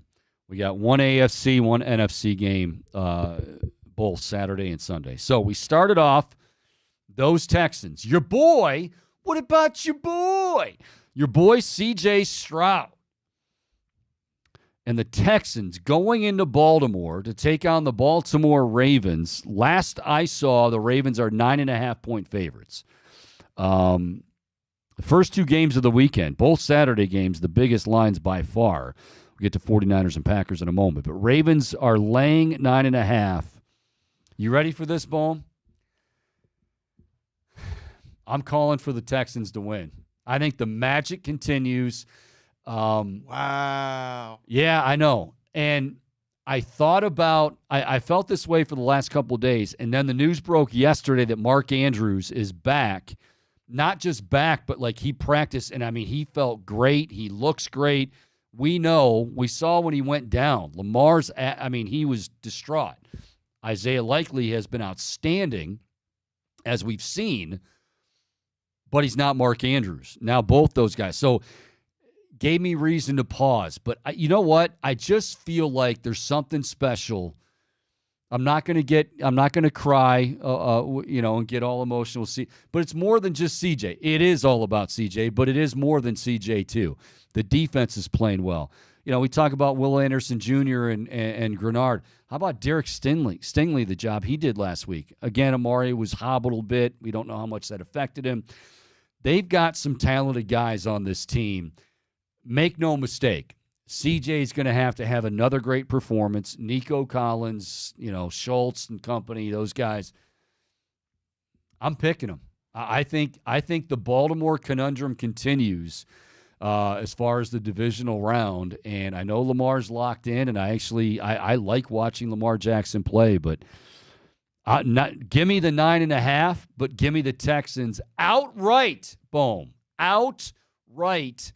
Upsetting the Ravens on the road. How do you like that to start the predictions? I love it, Chico. I love that you're picking the Texans. And there's a lot of interesting factors that you don't know if they'll actually play a big role in the outcome of this game, where a lot of Ravens starters have rested for 2 weeks in a row. And we've had that discussion with the Browns, right? Should you have rested your starters in that last week of the game? Maybe there's something to it. Maybe there isn't. You're keeping me intrigued here, Bohm. I feel like you want to. You're going to go Texas, and then you're going to pull a Corso at the last second and grab the Ravens headgear. Who you got? Way to steal my thunder, Chico. No, I don't want to make it a unanimous pick on the show. I can't put that kind of jinx on the Texans. Wait a minute. I went through this crap with you last week and at times this year. Just tell me. Don't tell me sentimental. Tell me what you really think. If you think the Texans are really going to win, then pick the Texans to win. I'll be rooting for the Texans, but my gut tells me Ravens. Okay, so you're going Ravens. I don't think they're going to cover that 9-point spread, though. My feelings say this. My heart and my stomach say this, but my head. Okay, so it's you got the Ravens. Give me Baltimore, the Ratbirds. So the Ravens are going to win and cover the 9.5. Not cover the 9.5, but they're going to. So then you got the Texans plus. I think the Texans cover. Okay. I'm not a gambler, You Chico. see what I go through with Bohm on a regular basis. I mean, a 2-hour show feels like 4.5, 5, and I've done those 5-hour shows. You're used to those, though. Yeah. You're welcome. All right. Saturday, second game. That felt good. I don't know why. The Packers at 49ers. Speaking of big lines, this one's 10. The 49ers rested, as you were talking about with the Ravens, the number 1 seed in the NFC. The Packers, speaking of magical runs, this is very similar. You got Jordan Love doing what C.J. Stroud did. Granted, he's not a rookie, but really his first year to shine. I love the fact, by the way, let me just say this as a little aside. I love the fact that Jordan Love is playing in the divisional round and Aaron Rodgers is verbally sparring with Jimmy Kimmel. There's something, as much as I thoroughly respect and enjoy, and I've said it many times on the show, Aaron Rodgers' career and his ability as a quarterback, I do find that amusingly, if not very very entertaining and very prophetic, and I don't know. There's an irony to it. There is an irony. Thank you, Bohm. There's an irony to it. All right, Bohm, you're going to go first here. I went first on the other one. All right, hit me with that spread again, Chico. Packers and 49ers, for argument's sake, we'll go with 10, I believe was the last one I saw with Tipico. I'll take the Packers to cover. I really think Jordan Love is in a groove right now, and that offense is clicking, Chico. Now, the 49ers, the best team in the NFC, without a doubt, and I am fascinated to see how maybe, and we will never know like the true answer, but how maybe that week of rest might impact them in terms of getting them out of that groove or momentum if we're talking about the 49ers. I think at the end of the day, the Niners will win the game because they're just so high-powered on both sides of the ball. But that Packers team, they're feeling it right now. I think they cover. They cover, but they don't win. But it would not shock me if the Packers won, but I'm picking them to cover but not win. Okay. You always got to make it confusing, don't you, Boom? All right, Very I'm on the actually fence kind of guy. I'm going to go 49ers to cover. I think the Packers do make this a game, though. But ultimately, here's what scares me. First of all, you have Christian McCaffrey, who could very easily be, as much as I think it should be Lamar, could very easily be the MVP of the league and is, without a doubt, one of the most dangerous players in the National Football League. So you have Christian McCaffrey. But not only do you have to worry about him, the Packers, they do not have a good secondary. And granted, Dallas didn't do much to exploit that. But part of that was them shooting themselves in the foot. Yes. Thank you, Bo.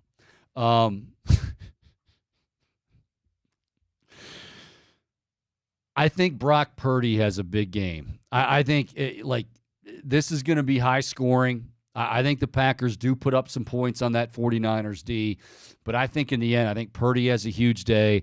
I think D. Samuel. I think Brandon Ayuk. I think George Kittle. I think that secondary for Green Bay is going to get torched.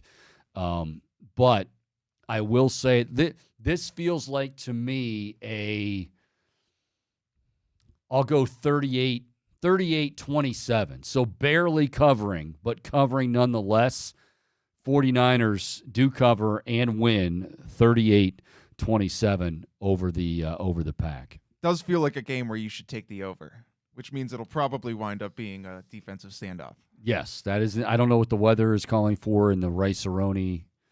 Is San Francisco the Rice-A-Roni? I know it's where Rice-A-Roni is made, but I don't know if they call it like Ghirardelli Square is in San Francisco. Been there. I've been to the same Alcatraz. You been to Alcatraz? Yeah. Toured Alcatraz? I did. That's a very cool tour, Bohm. It is a cool tour. The fact that we both have a common bond there, Bohm.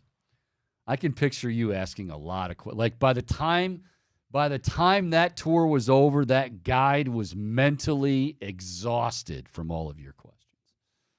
Mentally exhausted. I did have a few questions. That's all right. All right. So Bucks and Lions on to Sunday games. And the early game Sunday, we just talked about a little bit with our buddy Carrington Harrison. The Baker Mayfield and the Tampa Bay Buccaneers going to Detroit. The Lions are laying 6.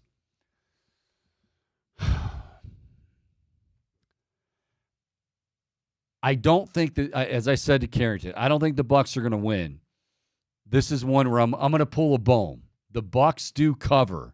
I think this is going to be tight. I think this is going to be a good game. I think Baker has a good game. I think Mike Evans has a big one. Rashawn White running hard. They're going to give the Lions all that they want. And those elements. Oh wait, they're not playing out. No, that was mean, Bohm. That reporter didn't know. No, it is in the Dome. Give me the Buccaneers, though. The Buccaneers getting 6. The Lions advance to the NFC Championship game. So they will take on the Niners as far as my picks are concerned, which mean nothing. But give me the Buccaneers covering with the 6 points. Chico, I know you don't like when I make it out like this is actually a factor, but this is a personal game for both sides. You got shots being fired both directions. CJ Gardner-Johnson saying, if you give that Tampa group a good quarterback, that's a great group. You got Baker coming out saying, I don't think he really watched film because he mentioned Russell Gage. He hasn't played a snap all year for us. That was an awesome comeback. It was an awesome comeback. Both sides have dealt bulletin board material, Chico. This one is going to be intense, fiery. Baker didn't deal. That wasn't bulletin board. Like CJ Gardner-Johnson, that was bulletin board. He basically said the rest of the team's great. You suck. He was just. That's why the retort was great. He's basically saying, yeah, that sounds good, everything you said, except that, well, Russell Gage hasn't played at all because he got injured in the preseason. Yeah, and then another thing that has been left out of context is that he did give respect to CJ as well in terms of talking about him as a great player and whatnot. I'm rooting for Baker Mayfield in this one, Chico. What's that spread again? I've got it at 6. Lions favored? Lions definitely favored at home. 6 points over the Bucs. Look, it's the Lions making the Super Bowl is an incredible story. I'm not a Baker bro, but he does have the Cleveland connection. Did you have to? I so hate that term. I know. Like anybody, it's not your fault. You didn't make it up. But just to go back, remember when Baker was here and there were the Baker wars? Like if you liked Baker, you were, and like everything else in society, either you hated Baker or you loved Baker. I supported Baker because the reasons I gave to Carrington Harrison. Ultimately, I think it was the right move for both sides. But yeah, when that was going on, are you a Baker bro? It's so dumb. I hated it. But anyway, go ahead. Yeah, it was a very divisive time. I'm taking the Bucs in this one. I think Baker's going to plant that flag on the 50-yard line of Detroit's field. By the way, when Carrington brought that up about Ohio State and planting the flag, I noticed that you kind of cringed a little bit. I'll never forget that game, Chico. I watched it from a hotel room in New York, and it was just like, yeah, that was disgusting. Baker, I'll tell you what, man, he was dealing that day. Yeah, he was. He was dealing, And especially in the second half. The second half, I mean, he just lit it up. And I think there was a bit of revenge on his mind at that time as well, because Ohio State had just beaten him down the year before. Bohm Noah loves Brown had what, 3-4 touchdowns in that game? Bohm loves the revenge. Now, Baker, I will say, does the chip on the shoulder plays a little more with Baker, even if he's toned it down a lot as far as retorts. Yeah, but man, nobody loves taking it personal, chip on your shoulder, sentimental value, emotional than Bohm, which makes sense. I mean, it definitely makes sense. I do love it when emotions factor in. Okay, so what was your pick again? I got to write this down. Give me the Bucs. All right, so you got the Bucs. The Bake Show, baby. All right. And then finally, the final game of the weekend, the Buffalo Bills. Nobody circles the wagons like the Buffalo Bills. Why?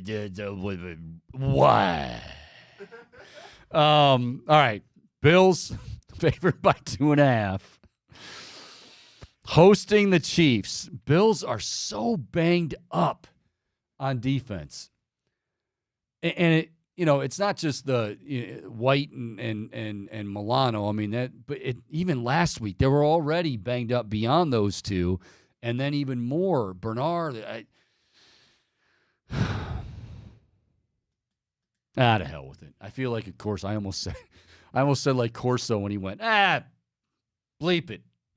I'm going to go Bills. I think the Bills win by a touchdown in this one. I think Josh Allen, he makes just enough plays. I think this is a low-scoring game, though. I don't think the Chiefs. I like all the talk, and I get it. Like, they found something. I'm not buying it. And on the road of those receivers, the weather could be awful. It's supposed to be awful. It's Buffalo. It's January. I get it. It's supposed to be that way. But I think a low-scoring game. I'm going to go Bills 20 and the Chiefs 17. Yeah, Chico, it's hard for me to bet against the Chiefs right now. Now, look, obviously this has been the shakiest that they've looked in the Patrick Mahomes era. I still think they find a way to pull it out. You mentioned the Bills, obviously at home, but they are a little bit missing some guys defensively. Oh, yeah, they're decimated on defense. I think Patrick Mahomes finds a way to will this team to – I don't know if I'm ready to make a Super Bowl pick yet, but I'm going to say he advances them to the AFC Championship at the very least right now. I need to see how they look. You just want to see more. You want the Tay-Tay. What I really wanted was Browns Chiefs, Taylor Swift, and then you show off like the Kelsey and the Kosar jersey, of course. But that's not happening. So, sure. You know what? Some people hate the T-Swift content. I love it. I'm all for it. By the way, as much as I love Tony Dungy, and I really great coach, great guy. What the hell was he talking about? The NFL being disenchanted. and that let me just say this, okay? Like, I like some of Taylor's. The Tim McGraw song I like a lot. That's your jam. She's very, very talented. Of course she is. She's beautiful and good for both of them. I feel good for both of them. But honest to God, if people really are that bothered, like, I don't think they're shown that much. The only place they're shown too much is, like, if you're on social media, Facebook or Twitter, you hear, like, you get the tabloids that are like, oh, Travis says this about his darling Tay-Tay and vice versa. But in terms of the coverage, like, you have to show her. It's kind of a cool story. It doesn't – if it really takes away from the game, then go for a walk for 3 hours. I don't know what to tell you. Like, it can't be – it is not that bothersome. I didn't understand that with Tony Dungy's comments. Yeah, I honestly, like, I don't get the outrage. I don't know if it's, like – some sort of deep-rooted hatred or something, but it just feels like an irrational outlet to express distaste towards the NFL. Yeah. Okay, so that is our picks for the weekend. Bohm, before we get out of here, so I got a text the other day, and can't wait to hook up with this guy again come April, baseball season. Our buddy Brett Boone. He's not in camouflage. He wasn't in camouflage. But Brett Boone, the former All-Star second baseman, host of the Brett Boone podcast, he just had Deion Sanders on the show, his former teammate on the diamond. Booney didn't play football. Oh, they were teammates. I didn't know that. Yes, they were I think they were in Cincinnati together for I'll double check on that, but I think in Booney's, yeah, I think that's where it was. But anyway, Deion Sanders came on the Boone podcast, and obviously you got Deion winning with the Cowboys and has plenty of thoughts on the Cowboys. So Booney, and check out the full interview, Brett Boone podcast, the Boone podcast. Yeah, I got to put my headphones on. Good job, Boone. Good job. Thank you. All right, so Booney, we got 3 clips for you. Booney asked Deion about, and this was, little did he know when he booked Deion Sanders that McCarthy and the Cowboys would blow that game and have a colossal meltdown, and that McCarthy's job might be at stake. So Booney, on the button as he is, said, what about this whole Cowboys situation? Is it McCarthy players? Here's what Deion Sanders said. To the Dallas Cowboys, I feel bad because I feel like Jerry Jones is the best owner to ever own a franchise. What he does for the players, what he puts into the fan base, and how he injects life into every situation and gives that team and that city hope. Don't every year you feel like the Cowboys are supposed to win it because that's what Jerry every year. Yeah, every year. That's how good Jerry is. So just having them falter once again, that's tough. But I like to sit back with my popcorn and see how it plays out. Like, okay, now who's going to get fired? Who's going to move? What personnel on the field? Because I can't blame that on the coaches. The players did that. They always want to blame coaches, man. And see, I'm thinking from a player's perspective. Right. That's players. See, now when you're a coach, you start thinking, shoot, no, I'll take that responsibility. As a coach, we take that responsibility, but as a player, no, man, you can't blame your coach. So he kind of, in a way, says at the end, like, well, the coach had. I can see where he's coming from. I mean, but I definitely think, like, with McCarthy, there's always that. Not that it was a game management thing, because it never came down to that as far as clock management. They just got their doors blown off. But I thought that was interesting. Deion saying it's all, and I respect that. Hey, it's all about the players. The players got to go out and execute. We said that with the Browns. That, Schwartz, he's been great all year. They didn't make enough adjustments, whatever. But also their execution was bad, and that goes to the players. So anyway, moving on with Deion Sanders on the Brett Boone podcast. Deion currently at Colorado. It was a roller coaster ride. He started off on fire. We couldn't get enough of Deion. The nation couldn't get enough of Deion Sanders and the Colorado Buffaloes. And then, the offensive line and the depth issues. And so Booney said, Dion, how about you coaching in the NFL? This is a great soundbite. Give it a listen. Jackson, now Boulder, NFL one day. Is that in your future? That's not my cards. No. That would be tough for me to fathom. Grown men making millions of dollars that don't want to play. You know how we felt about some guys didn't want to play baseball. Like, you want to take the day off. Why? You get compensated to play baseball. Why you need a day off? I can never get over that with teammates. Like, you got to be in there every day, all the time. And you was known as that gritty dude that just loved to play the game, man. And I appreciated that about you. All right, so quick aside here. I was talking to Bone before the show, and Booney, I mean, he's had times on the show when we have him on where he lets the emotions go, but for the most part, he's pretty buttoned up. So you won't hear him say anything about, well, players taking a day off, or this guy's, his arms bothering him. And I can tell you, though, there are plenty of moments and where he we'll have a conversation, or it usually happens via text message, where he's like, what, this guy's out, so-and-so is, his hamstring's a little tight, when Dion said that, I laughed, because Booney, I know deep down Booney was like, yes, yeah, because that was his, I don't want to say his era, I mean, it's just, these guys definitely take more days off nowadays than they did certainly years ago, but even, in that era. But like Dion played both, and Dion was like, dude, I'm showing up, I'm playing.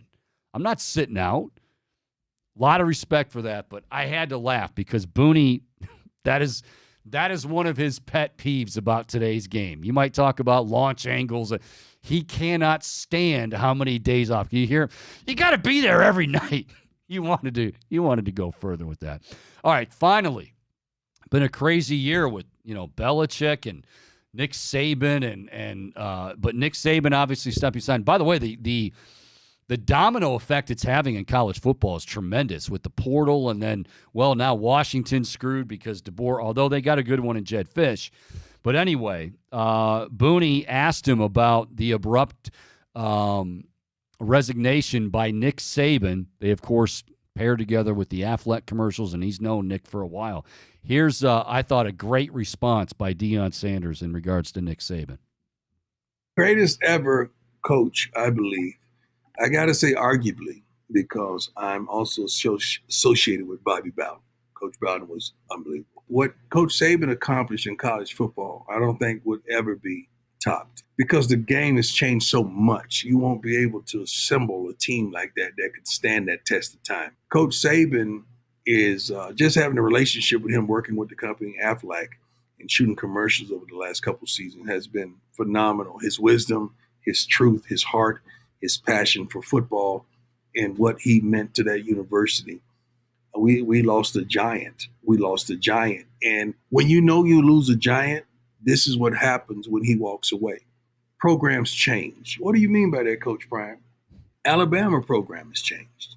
The gentleman from Washington that's replacing Coach Saban, now that program has changed at Washington. Now the gentleman that's replacing the coach from Washington, that's replacing Coach Saban, now the program has changed from Arizona. So he is so powerful. He is so dynamic that he had the propensity to change 3 programs with just walking away. That may never be the same. Alabama may never be the same. Washington may never be the same. And Arizona was just on the come up. They may never be the same. All because of one thing. By him saying, I'm done. I'm done. It's unbelievable. That's power, man. That's a coach. Again, that dropped today, the entire interview, and I haven't listened to it in its entirety yet. I will be doing that later this evening. But Booney had a great one with Deion Sanders, was kind enough to send a few clips along the way a few days ago, and I thought those were pretty interesting stuff. And he's right about Saban. I mean, wow. You don't just lose a guy. And the fact that, and I'm not saying that he should have done this any differently, but the fact that it was kind of abrupt, like, oh, wow, hey, I'm I'm going to be done. Like, it sent everything, the transfer portal, and then you've got Washington, and then, well, what about Washington's kids? And are they going to follow DeBoer? Or are they going to? Who knows? I mean, it's crazy. But yeah, he says, of course, Bobby Bowden was big with him, but he says arguably the best to ever do it. Cannot disagree. All right, good stuff. Thanks to Carrington Harrison, host of 610 Sports, The Drive Show out in Kansas City as they take on the Buffalo Bills. Had a great interview with Chris Fedor. If you missed that, we'll be sending out snippets of that on Instagram and all across social media with the Chico Borman Show. So be sure to check that out. Cavaliers have won 6 in a row. And, 11-3. 11-3.